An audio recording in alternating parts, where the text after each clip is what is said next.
Bonjour à tous et à toutes. Je suis ravi d'être avec vous.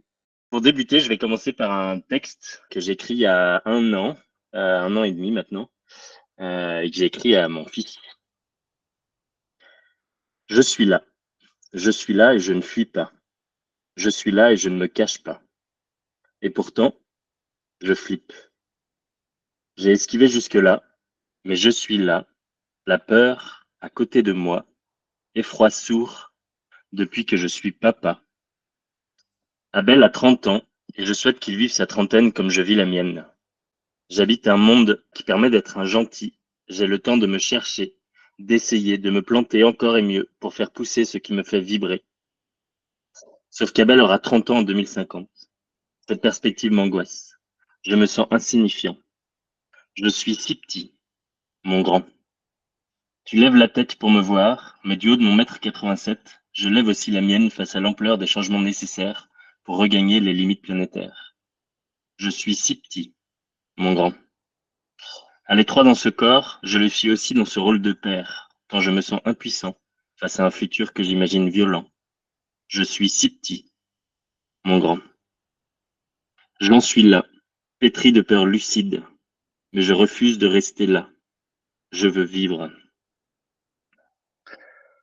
C'est un texte c'est la première partie, c'est le premier tiers d'un texte que j'ai écrit il y a 1 an et qui m'a surpris quand je l'ai écrit, c'était lors d'un stage d'écriture, et qui m'a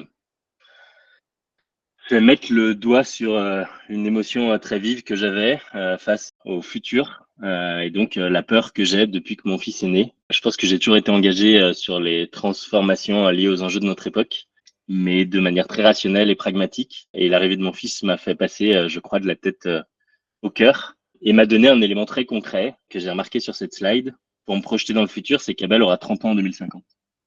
Moi, j'aurai 61 ans. J'ai à peu près aucune idée de ce que ça veut dire qu'avoir 61 ans et qu'être au monde à 61 ans. Par contre, je vois très bien ce que ça veut dire qu'avoir 30 ans. Et du coup, ça me donne un élément très, très palpable pour me projeter, pour imaginer et enfin, je vois ce que j'aime, je vois ce que j'ai aimé, je vois ce que j'aime faire, ce dont j'ai besoin, etc.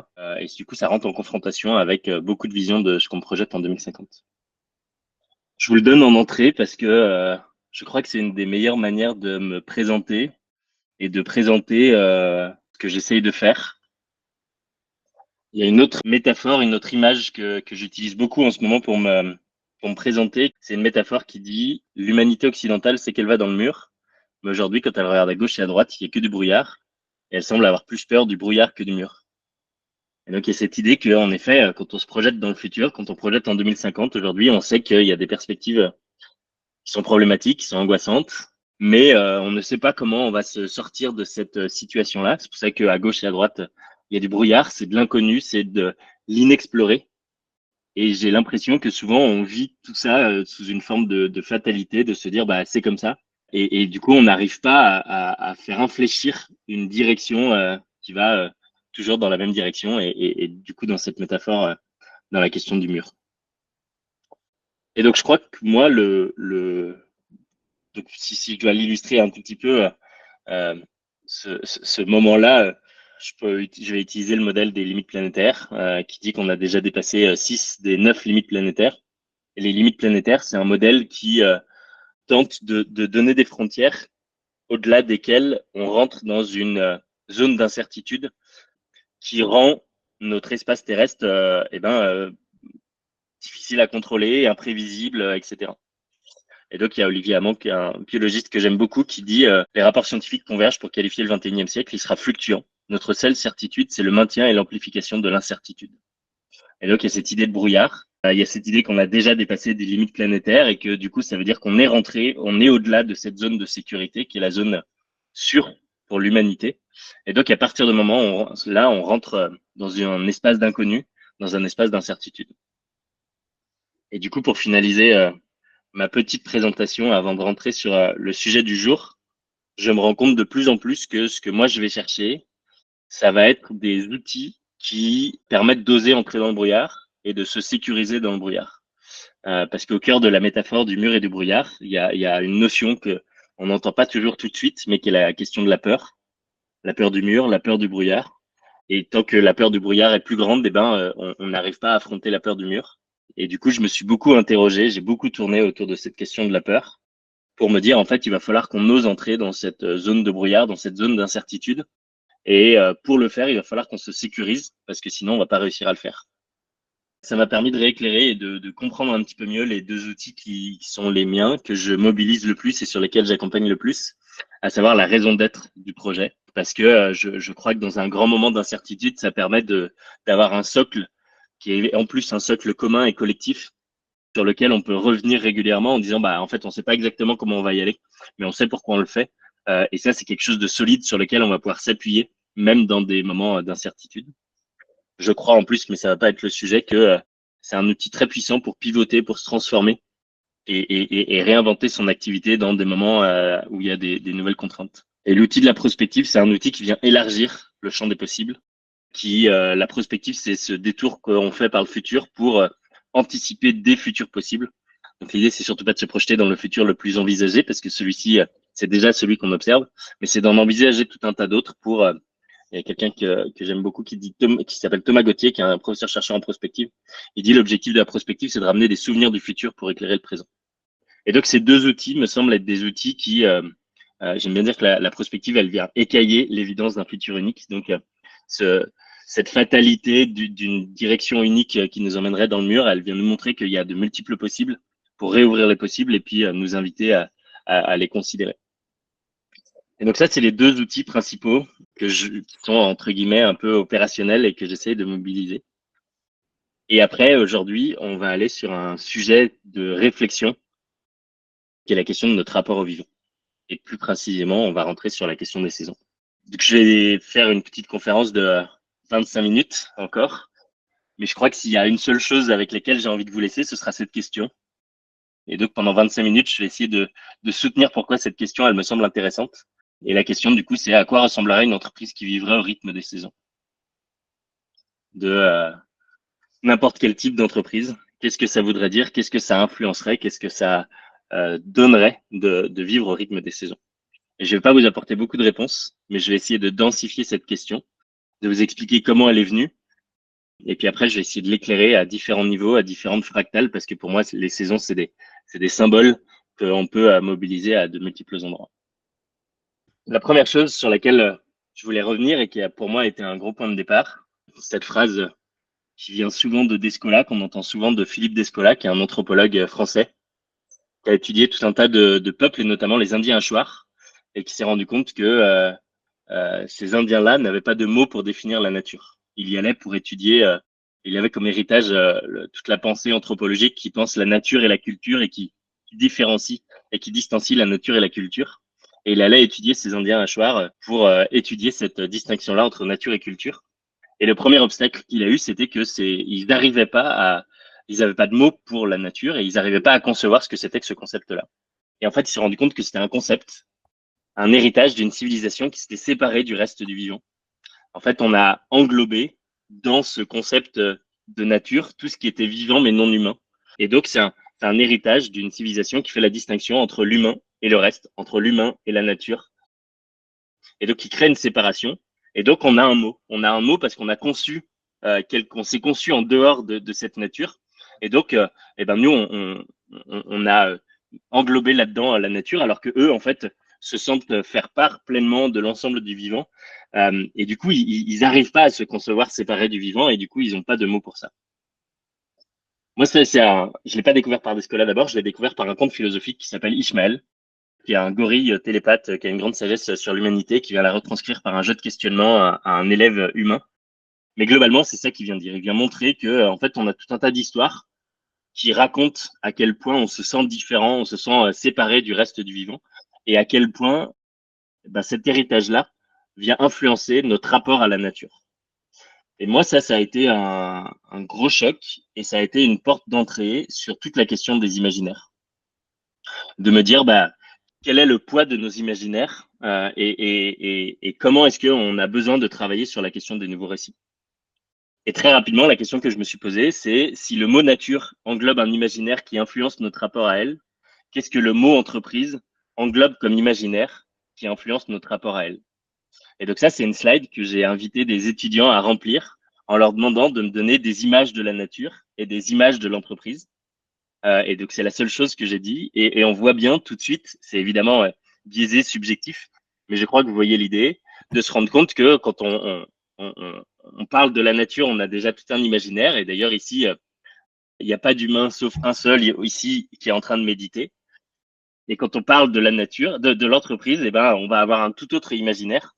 Et en l'occurrence, on y reviendra tout à l'heure, mais qui ne communiquent pas du tout et qui ont l'air complètement différents. On n'a pas du tout les mêmes couleurs, on n'a pas du tout les mêmes environnements, etc. Et donc moi, la porte d'entrée, ça a été de me dire, bon bah tiens, si ce mot nature englobe cet imaginaire, qu'est-ce que le mot entreprise englobe comme imaginaire?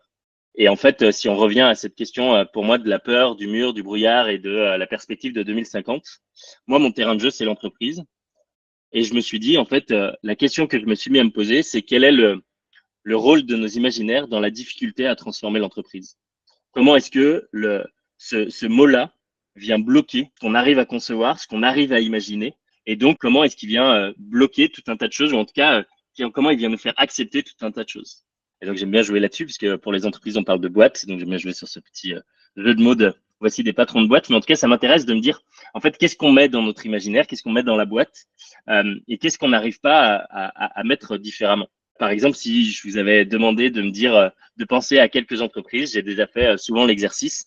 Ça va être assez rare qu'on va penser à une ferme ou une boulangerie, qui pourtant sont des entreprises. Et du coup, j'ai l'impression que ce mot entreprise, il vient nous bloquer là-dedans. Et il y a tout un tas de phrases qui m'interpellent et qui viennent dire, bah, c'est comme ça, c'est l'entreprise, où on vient accepter en disant, bah, ouais, mais bon, c'est normal, c'est une entreprise, etc., etc. Ça m'a fait intéresser à la pensée systémique, dont le modèle de l'iceberg est un des modèles souvent utilisés. Et la métaphore dit, en gros, tous les problèmes, tous les enjeux qu'on essaye de traiter dans notre société, ils sont tous sous-tendus par plusieurs étages de l'iceberg et qui sont ceux-là immergés et donc invisibles. Il y a des tendances, des patterns, des structures sous-jacentes qui soutiennent tout ça. Et en fait, au plus profond, il y a il y a des croyances. Donc les croyances, c'est nos valeurs, c'est nos convictions, c'est nos imaginaires, etc., etc. Et à partir de là, je me suis mis vraiment à creuser et à me dire, bah tiens, comment est-ce qu'on vient réinterroger l'entreprise, ce qu'on pense être une entreprise, ce que doit être une entreprise, et comment est-ce que on vient réouvrir ces perspectives-là. Et en parallèle, j'avais mes réflexions autour de ce mot nature. Je m'étais rendu compte que le simple usage de ce mot nature, il témoignait d'un rapport distant, même quand on veut protéger la nature, c'est un espèce de rapport très paternaliste finalement. Je me suis mis à lire beaucoup de philosophes sur le rapport au vivant, notamment un Baptiste Morisot, qui vient creuser cette question-là. Et du coup, d'ailleurs, il parle du rapport au vivant et pas du rapport à la nature, et qui vient essayer de nous réinsérer dans cette question du rapport au vivant et au rapport à la nature. Et petit à petit, au fur et à mesure que je creusais ce sujet, je les ai d'abord creusés de manière séparée. Donc ma question du rapport aux imaginaires au sein de l'entreprise, ça m'a amené beaucoup sur la question de la prospective. Et presque de manière plus personnelle, j'explorais cette question du rapport au vivant et au rapport à la nature. Et puis petit à petit, je me suis rendu compte qu'il y avait quelque chose qui les rapprochait, qui les rejoignait ensemble. Et c'est assez récemment que je me suis rendu compte qu'à chaque fois, ce qui m'interpellait dans la question du rapport au vivant, c'était notre rapport aux contraintes. Et donc, c'est le moment où l'humain cherche à s'extraire des contraintes qui viennent avec le fait d'être un vivant. En fait, il se sent hors du reste du vivant, il se sent hors de la nature, et donc il cherche à s'extraire de tout un tas de contraintes qui viennent avec le fait d'être un vivant. Je pourrais les extrapoler, mais juste là, la petite image, moi, m'interpelle beaucoup. J'aime bien jouer sur ces espaces de dedans et de dehors, et de me rendre compte à quel point nos dedans sont plutôt des espaces qui sont vides de vie autre qu'humaine, même avec des matériaux, c'est des matériaux inertes, etc. Et globalement, on s'est formé des bulles pour vivre à l'intérieur et laisser la nature dehors, comme si la nature était un décor et qu'on laissait dehors, et que nous, on avait nos bulles, des espaces de vie, etc., qui laissaient la nature dehors. Et je l'ai vu pour nos villes, je l'ai vu pour nos habitations et je l'ai vu aussi pour nos entreprises. Et ça m'a interpellé et ça continue de le faire. Mais il y a vraiment ce symbole de dire, bah tiens, il y a un dedans et un dehors. Et très rapidement, là, les deux visuels, il y a un village médiéval français et il y a Central Park à New York. Et donc, non seulement ça m'interpelle sur les frontières et sur ce fait que on cherche véritablement à s'extraire et on se crée des environnements où la nature en est dehors et nous, on est à l'intérieur. Mais en plus, eh ben, le problème, c'est qu'on colonise tellement de plus en plus que il y a presque une inversion. Alors c'est évidemment biaisé. Si on recule encore un petit peu, on voit bien que New York reste inséré dans un truc un peu plus large. Mais on voit bien que eh ben là, en fait, New York a préservé un petit espace vert à l'intérieur de la ville, mais qui est tout à fait délimité. Et on a une espèce d'inversion où en fait, l'humain laisse de moins en moins de place à la question, à la nature ou au vivant, et de plus en plus dans des espaces tout à fait clos. Et donc, il y a cette question du rapport à la contrainte de manière générale, et sans l'élaborer ici, mais il y a une question du rapport à la mort qui m'interpelle beaucoup, de dire, bah tiens, en fait, on cherche, j'ai l'impression, à repousser tout le temps la mort de plus en plus, et à de multiples égards, c'est intéressant, mais je crois que je me demande s'il n'y a pas quelque chose de, de, d'un humain qui a du mal à accepter à nouveau ce qui vient avec le fait d'être un vivant. J'ai l'impression que le fait qu'on ait valorisé surtout notre partie cérébrale, c'est parce que on a l'impression que l'intelligence, c'est ce qui nous différencie du reste du vivant. Et donc, on en oublie un petit peu tout ce qui fait de nous des êtres vivants pour ne valoriser plus qu'une partie cérébrale et où notre corps devient presque plus qu'un véhicule à transporter notre cerveau, qui est une machine à penser, à rationaliser, etc. Et du coup, bah, je fais un parallèle avec l'entreprise et ces espaces un peu vides de vie où, en fait, ils deviennent plus que des espaces fonctionnels avec des habitations qui deviennent de plus en plus Ikea, des entreprises où c'est pas l'espace des émotions et où, en fait, on est en train de créer des objets face à nous qui reflètent cette image qu'on a de nous-mêmes, de l'humain. Et donc, à savoir quelque chose qui n'est plus que, je le caricature évidemment, mais fonctionnel, et où on laisse la nature et ce qui vient avec le fait d'être un vivant en dehors de tout ça. Et d'ailleurs, pour moi, ça m'interpelle beaucoup sur le fait qu'on ait peur de l'IA. En fait, j'ai l'impression que si on a peur de l'IA, c'est parce que l'IA, elle peut remplacer cette partie rationnelle et que comme on a valorisé essentiellement cette partie rationnelle, on a peur que ça nous remplace, alors qu'on voit bien que l'IA, elle est incapable de remplacer tout un tas d'autres choses, la capacité aux émotions, la capacité à l'empathie, la capacité à ressentir, etc., etc. Mais là, on a un espèce de, de fantasme et de peur de l'IA parce que elle vient remplacer ce qu'on a peut-être le plus valorisé, à savoir cette pensée rationnelle. Donc voilà, il y a tout un tas d'espaces où je suis interpellé par cette, j'ai l'impression, cette volonté de l'humain de s'extraire de ce qui vient avec le fait d'être un vivant. Et d'ailleurs, ça me semble être en fait, dans une des choses qui catégorise le fait d'être un vivant, c'est le fait d'avoir une membrane extérieure. C'est comme ça qu'on a catégorisé un organisme vivant, c'est qu'il y a une organe qui délimite justement ce dedans et ce dehors, et qui permet de délimiter ce qu'il y a en tant qu'être vivant. Et en tant que papa, et d'ailleurs en tant que fils aussi, et du coup en relecture de mon expérience plutôt d'enfance et tout, je me rends compte à quel point il y a besoin de créer un cadre sécurisant pour qu'un enfant il se développe et qu'il se sente bien dans ce cadre-là. Et une absence de cadre ou un cadre flou, ça vient créer une espèce d'angoisse ou d'insécurité émotionnelle, etc., qui peut bloquer le développement de l'enfant. Et du coup, à certains niveaux, je me demande, et je vais pas aller trop loin là-dessus parce que c'est une pensée un peu en élaboration, mais je me demande si cette quête de croissance infinie d'un humain qui n'arrive pas à se satisfaire, etc., c'est parce qu'en fait, il n'a plus rien qui le contient. Comme il se pense en dehors du reste du vivant, il n'a plus rien qui le contient, il n'a plus de membrane, et donc il n'a plus de cadre sécurisant. Et en ce moment, je suis en train d'écrire un texte volontairement un petit peu provoquant, mais qui dit, euh, le titre, c'est S'apaiser dans le cocon confortable des limites planétaires. Les limites planétaires, c'est à nouveau une frontière dont on a tenté de s'extraire, qui nous emmène dans un espace d'insécurité. Alors qu'en fait, ces limites planétaires, c'est un cocon hyper confortable. En fait, si on reste dans ces limites-là, on sait qu'on a un espace de vie sûr et durable et pour longtemps, etc. Euh, et sauf qu'aujourd'hui, eh ben, on épuise les ressources sans s'arrêter. On a dépassé ces limites-là, etc. Et donc, j'ai l'impression qu'on aurait tout intérêt à se réinsérer dans un cocon, dans une membrane. Et du coup, j'ai l'impression que l'humain gagnerait et s'apaiserait énormément à se ressentir faire partie de la question du vivant. Voilà un petit peu pour la réflexion sur le rapport au vivant, et ça va nous emmener sur un des symboles, en fait, qui moi, a été ma porte d'entrée et qui, plus j'avance, plus je me rends compte que c'est surtout un symbole, et c'est la question des saisons. Et les saisons, c'est pareil, en fait. Les saisons, à un moment, je me suis rendu compte qu'on était un des seuls êtres vivants qui s'affranchissait des saisons. Tous les êtres vivants autour de nous vont évoluer et vont fluctuer en fonction des saisons, en fonction de la météo, en fonction des heures de la journée. Et nous, globalement, on a tendance à chercher à s'en affranchir.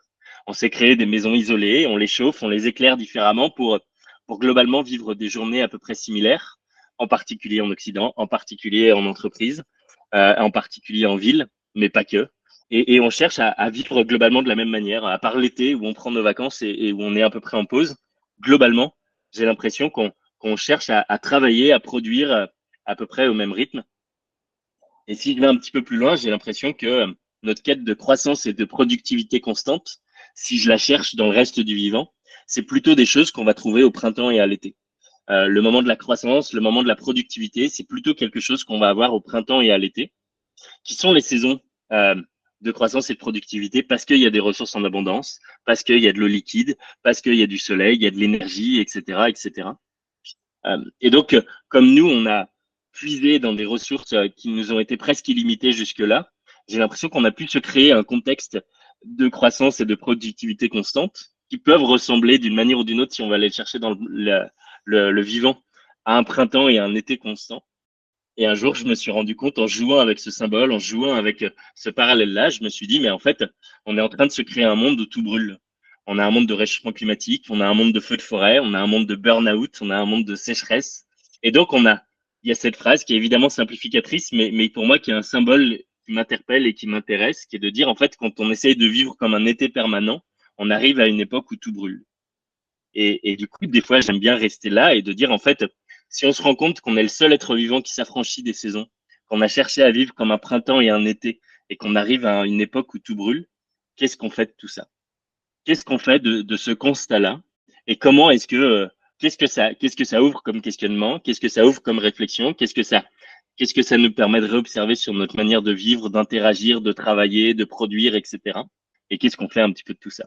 Et donc là, effectivement, là, je peux revenir à cette question que je vous ai déjà citée tout à l'heure, la traduction dans le monde du travail, dans le monde de l'entreprise. J'aime bien l'arrêter à cette question-là, qui serait à quoi ressemblerait une entreprise qui vivrait au rythme des saisons. Et maintenant, je vais peut-être prolonger un tout petit peu pour vous partager des éléments de réflexion, même si souvent j'aime rester sur cette question-là et la laisser très ouverte. Je vais vous partager des bouts de réflexion et je vais essayer de le faire en fractal.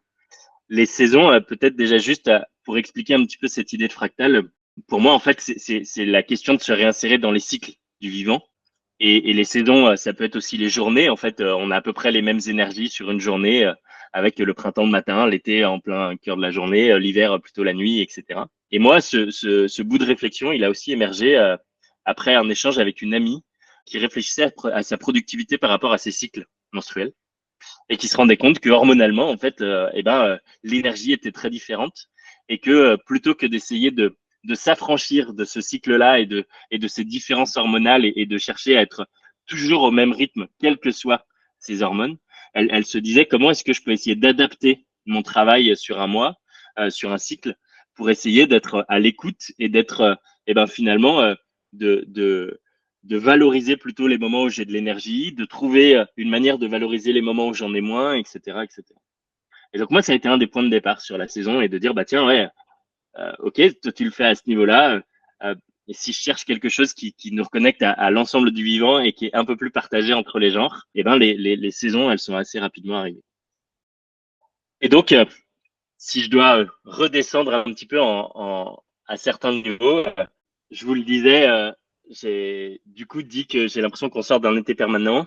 Et donc, je crois que de toute façon, si on arrive sur un moment où tout brûle, il y a un intérêt. Mais en plus, de toute façon, on sait qu'on arrive à une forme d'épuisement des ressources, etc. Et du coup, de plus en plus, quand je me raconte notre époque, je me raconte comme l'automne. J'ai fait pas mal d'écriture, de travail de prospective, de travail d'écriture de fiction à partir de ce narratif des saisons et pour filer un petit peu la métaphore et le symbole des saisons. Et un jour, j'ai un groupe qui m'a dit, qui a personnifié, qui a créé un personnage pour personnifier l'hiver et qu'il avait créé comme un juge froid. Et moi, c'est une image qui m'a profondément marqué, de dire, bah en fait, le juge froid, du froid de la température, mais aussi du froid de la froideur, sans émotion, etc. Et de dire, bah en fait, le juge froid, c'est un, il vient déterminer ce qui va survivre ou pas à une saison creuse, qui est la saison de l'hiver où on a vraiment moins de ressources, etc.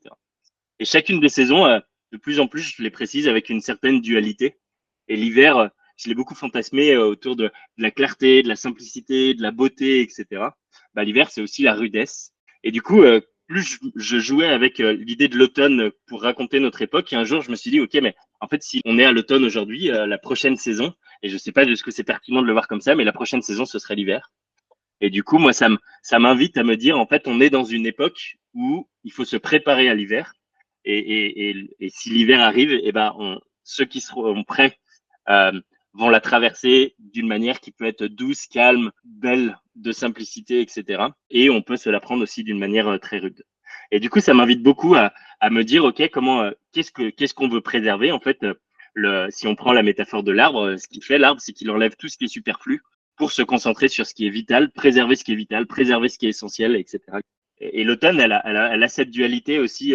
On l'appelle souvent le mini printemps parce qu'en fait, il y a le retour de l'eau, il y a encore un peu de soleil. Et donc, c'est un moment où on a beaucoup de récoltes, on a beaucoup de production. Donc, c'est un moment aussi hyper joyeux, mais c'est aussi un moment de renoncement, de compost, de lâcher prise, etc., etc.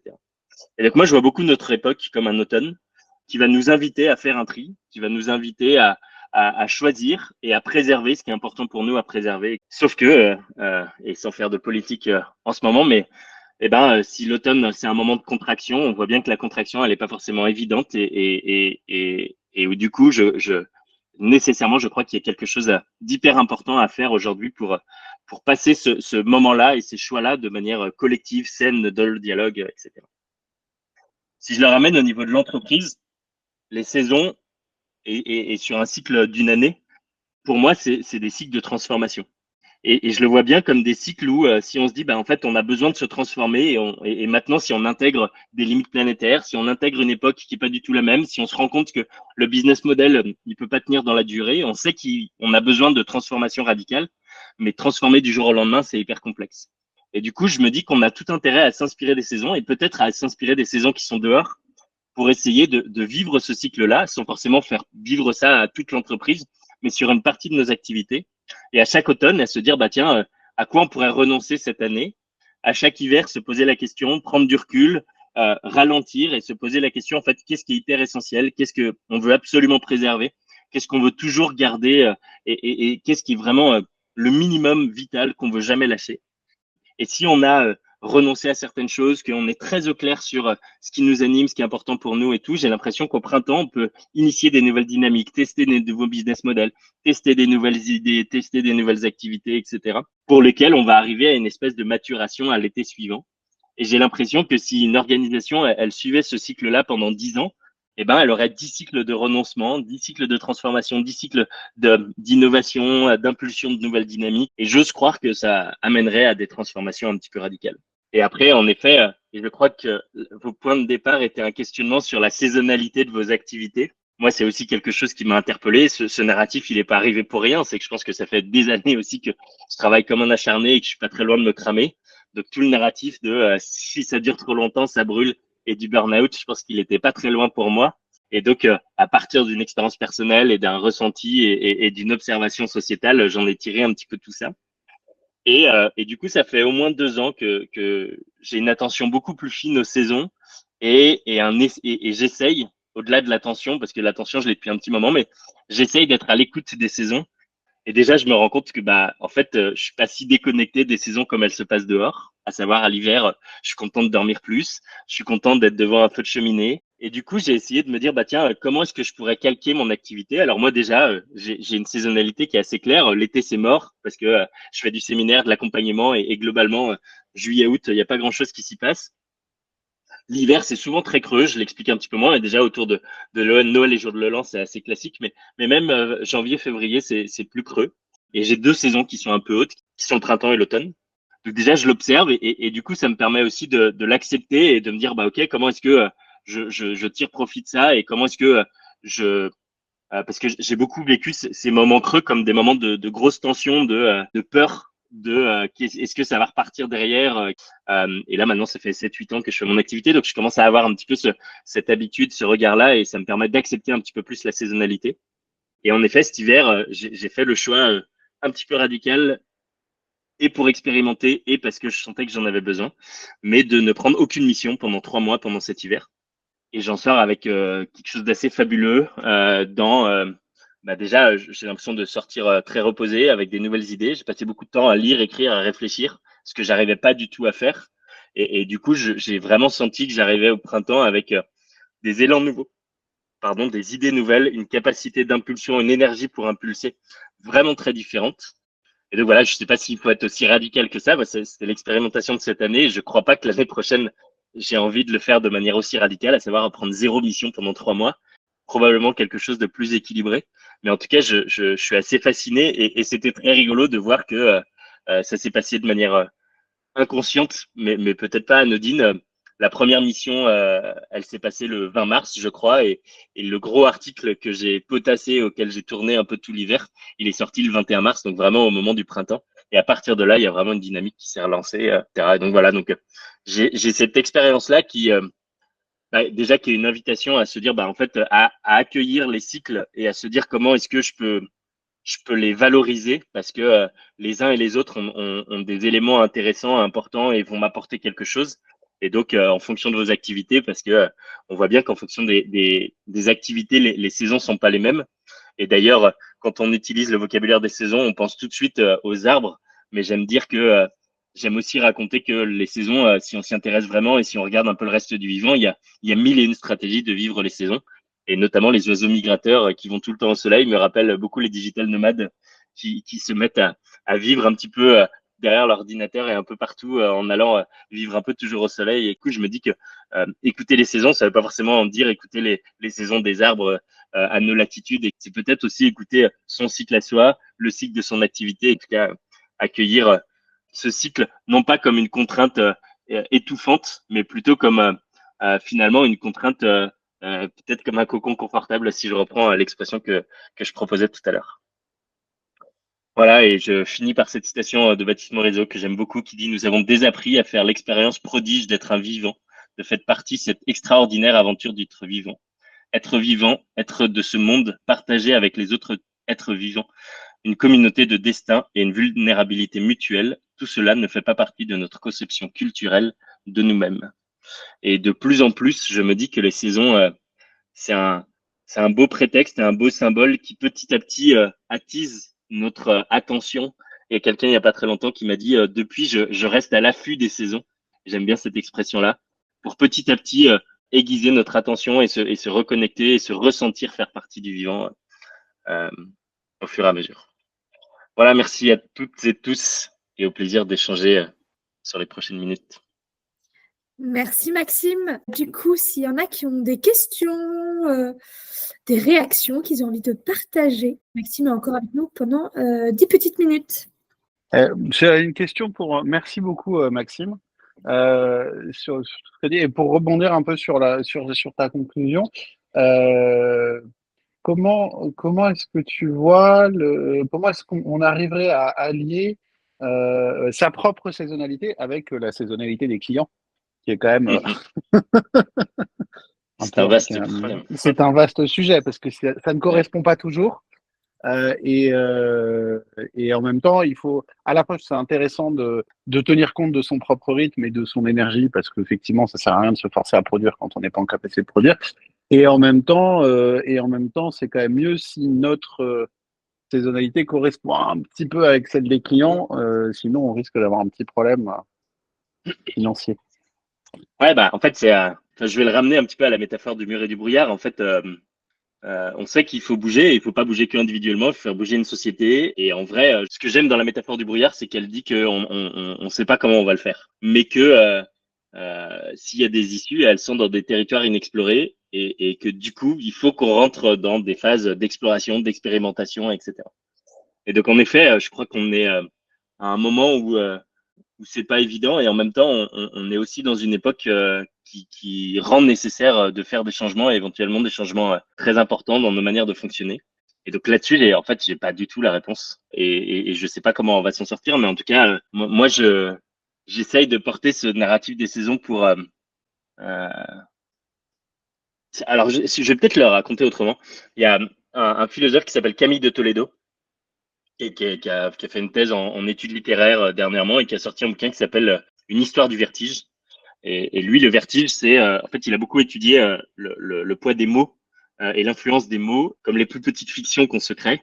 Et donc lui, il dit on a des appuis du corps et on apprend à marcher en s'appuyant sur le monde, etc. Et il dit l'humain, il appelle l'humain sapiens narrans, Et donc, il dit on s'humanise par le langage. Et il dit que l'enfant, de la même manière qu'il s'appuie sur le sol pour apprendre à marcher, il apprend à interagir en s'appuyant sur le langage. Et donc, lui, il va parler de sémiosols, qui sont des sols sémantiques. Et donc, c'est tout la question des mots qui sont des appuis qu'on utilise pour interagir avec le monde. Et il dit qu'on a créé de plus en plus de mots, on est monté en abstraction. Et il y a des mots qui n'ont aucune réalité. Donc lui, il parle pas du vivant, il parle de la vie nue plutôt que de la nature, il parle de la vie nue, donc cette vie nue de toute fiction humaine. Et en fait, aujourd'hui, on interagit avec des mots qui n'ont aucune réalité à la vie nue. Et donc, par exemple, l'argent, aujourd'hui, c'est presque, enfin, ça en est devenu palpable. On s'appuie dessus, on interagit ensemble à partir de l'argent, alors que c'est un concept tout à fait inventé par l'humain. Et donc, ça fait partie de ces sémiosols sur lesquels on s'appuie pour interagir entre nous, interagir avec le monde, qui sont tout à fait des abstractions pas du tout présentes au niveau de la vie nue. Et donc, il a toute cette réflexion autour de ça et il invite à petit à petit redescendre au niveau de la vie nue. Du coup, je me rends compte que moi, les saisons, maintenant, ça devient un concept sur lequel je m'appuie. Ce qui m'intéresse dans les saisons, c'est qu'en fait, c'est un concept qui est une abstraction. Les saisons, ça n'existe pas tout à fait, mais c'est un concept, c'est une abstraction qui est très proche de la vie nue. Elle existe, en fait, c'est quelque chose qui vient du vivant et on peut l'observer dans le vivant, etc. Et du coup, je me rends compte que, par exemple, j'ai osé m'arrêter pendant 3 mois parce que je l'ai raconté comme un hiver. Et d'abord, je me le suis raconté à moi en disant, bah tiens, t'arrêtes pas de parler des saisons, essaye de le vivre. Et je l'ai raconté aux gens autour de moi en disant, bah là, je suis dans mon hiver, etc. Et donc, je me suis appuyé dessus et pour défendre quelque chose que je faisais et qui, du coup, le rendait acceptable et en tout cas, qui m'a permis d'oser le faire. Et donc, je pense que les saisons, c'est aussi un narratif qui m'intéresse là-dessus parce que je crois qu'il offre un imaginaire et un narratif sur lequel on peut s'appuyer pour expérimenter des choses, pour en parler, pour interagir avec d'autres, etc., etc. Merci beaucoup. Je suis subjuguée par tout ce que tu nous as raconté. Moi, je travaille dans la transition écologique et dans la nutrition depuis quelques années maintenant. Donc forcément, je suis hyper en phase avec ce que tu dis sur nos cycles personnels, notre énergie, sur la journée, sur la semaine, sur les cycles féminins, sur les saisons. J'accompagne beaucoup de gens sur les sujets de la dépression saisonnière. Donc clairement, c'est un domaine qui me parle beaucoup. Et je rebondissais sur ce que tu évoquais sur le fait que tout brûle à plein de niveaux différents et je le renforce encore avec le fait que ça brûle aussi à l'intérieur de nous avec notre problématique d'inflammation de la gratte qui est quelque chose qu'on constate un peu à travers toute la population et qui fait totalement écho à ce que tu disais et sur le fait que on est actuellement dans l'automne et qu'on se prépare à un hiver et on est plusieurs à avoir fait la remarque dans le chat que winter is coming. Je pense que, en tout cas pour moi, ça fait vraiment écho à un truc très réel on s'apprête à vivre une saison globale devant nous qui va être extrêmement rude à plein de niveaux et cette symbolique, elle me parle complètement. En revanche, j'ai plus de mal à synchroniser ça avec la saisonnalité de mon activité et à la mettre justement sur le même schéma, alors que j'ai plutôt tendance à la construire en opposition. Et comme ce que tu disais sur le fait que la nature et le business, globalement, sont séparés, et ben en fait, dans ma façon de vivre mon activité, c'est le cas beaucoup. Et d'autant plus depuis que j'ai un jardin et que je me suis mis à m'occuper de mon jardin et de mon potager. En fait, au printemps, je peux pas être en train de m'occuper de mon business parce que j'ai trop de taf dehors, en fait. Et du coup, finalement, je me mets à plutôt produire plus l'hiver parce que j'ai moins de choses à faire dehors, parce que j'ai moins envie de passer du temps au dehors aussi parce que j'ai froid et qu'il fait moche et qu'il pleut et qu'il fait nuit, quoi. Et donc, c'est plutôt un moment qui est propice pour moi à produire à ce moment-là. Pas trop au printemps parce qu'il y a beaucoup de taf dehors et l'été un peu entre les deux et là on se retrouve avec cette problématique de synchronisation avec les clients. On sait que moi dans l'absolu je peux être plutôt dispo parce que j'ai moins de trucs à faire dehors, il y a plus de choses à récolter mais par contre mes clients sont pas là, donc c'est plutôt un moment où moi je vais me poser à travailler des tâches de fond sur mon activité, à faire des réflexions, à faire du rangement, à faire des choses comme ça, mais du coup voilà, ça m'a plutôt amené à cette réflexion de au contraire, je me retrouve à synchroniser mon business en opposition au rythme naturel des saisons. Ouais, bah, je crois que d'autant plus en tant qu'indépendant, on a cette capacité à faire fluctuer nos rythmes, nos activités, etc. Et du coup, moi, ce qui m'interpelle, ce que j'ai envie de creuser là quand tu me racontes ça, c'est C'est en fait de plus forcément réfléchir aux saisons au niveau de l'activité et de le séparer du perso, mais de se dire, en fait, ma vie et mes saisons, elles ressemblent à quoi? Et effectivement, moi, si j'ai envie de développer beaucoup plus l'écriture, et ce sera probablement mon hiver qui sera ma saison productive et mes accompagnements à d'autres moments, etc. Mais en tout cas, du coup, c'est plus une écoute de ce qu'on a envie de faire et après, en interaction avec le monde, évidemment, mais en tout cas, de pouvoir sentir et de pas forcément le faire que au niveau de l'entreprise, mais en tant qu'indépendant, je crois qu'on peut le faire plus au niveau en entremêlant l'entreprise et la vie perso, etc. Dans les dualités de chacune des saisons, le printemps, c'est une saison qu'on raconte souvent comme très florissante, très innovante, très enthousiasmante. Souvent, il y a une connotation que positive du printemps. Et dans ma quête de trouver la dualité dans les deux, pour essayer de trouver du positif et du moins confortable dans chacune des saisons, pour complexifier un petit peu la vision de chacune des saisons, je me suis rendu compte que le printemps, c'est une saison où si on se rate, s'il y a un coup de gel au mauvais moment, on perd la récolte de toute une saison, quoi. Et du coup, ça montre aussi que, en fait, il n'y a plus de stock. On a épuisé tous nos stocks pendant l'hiver. Il n'y a pas grand-chose qui pousse encore. Et s'il y a un coup de gel au mauvais moment, si on écrase une pousse au mauvais moment, on foire toute une saison, quoi. Et donc, ça m'intéresse aussi de le voir comme, oui, un truc très enthousiasmant, beaucoup, on retrouve de l'énergie, on voit le soleil, on voit les fleurs arriver, etc. Et se rappeler aussi que c'est un moment finalement très tendu et sur lequel il faut faire attention et il faut préserver pour s'assurer que la production derrière puisse se dérouler. Merci, déjà, génial. Je suis en totale phase. Moi, mon entrée dans les entreprises et pour ramener le vivant au milieu des entreprises, ça passe par les émotions, ça passe par on remet les gens dans leur empathie, dans l'écoute aux autres et le lien de l'humanité qu'on a tous. Et pour moi, c'est du vivant. Comment est accueilli et comment tu réussis à toucher, sensibiliser les entreprises qui justement se mettent complètement en dehors du vivant? Comment tu arrives à réintroduire ça? Et donc les saisons. Mais voilà, pour moi, c'est le vivant, c'est les saisons, c'est ce concept-là au milieu des entreprises. Comment tu réussis à faire ça aujourd'hui? J'y arrive pas grand-chose en réalité.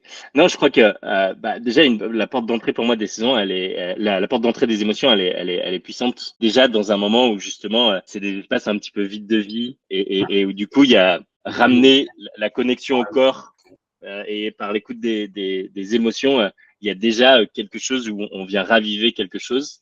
J'ai été très inspiré par les organisations Opale de Frédéric Laloux. Et il n'y a pas très longtemps, je suis retombé sur la définition où il parle d'une organisation comme un organisme vivant, avec une raison d'être évolutive. Et donc, on voit petit à petit qu'il y a un vocabulaire autour de l'entreprise qui évolue aussi là où c'était très mécanique avant, avec des process, etc. Petit à petit, j'ai l'impression qu'on se met à parler d'écosystème, on se met à parler de… Et donc, petit à petit, j'ai l'impression qu'il y a tout un tas de choses qui se passent de manière assez discrète et qui ramènent un petit peu du vivant là-dessus. On commence à être plus sensibilisé à la question de la biodiversité, au biomimétisme, etc. Donc, il y a plein de choses qui, moi, me font dire que sans y aller hyper frontalement, il y a déjà des choses qui se passent.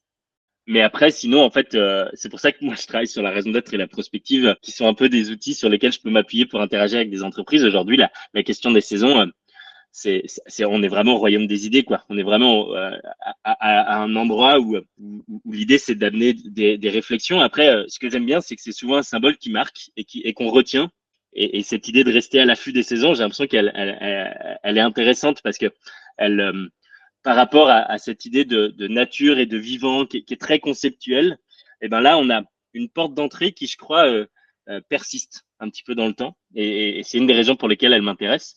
Mais du coup, c'est une des raisons pour lesquelles moi, je la développe finalement beaucoup plus par la conf et l'écriture. Et sinon, l'autre endroit où j'arrive à l'amener, c'est dans des ateliers d'écriture de fiction.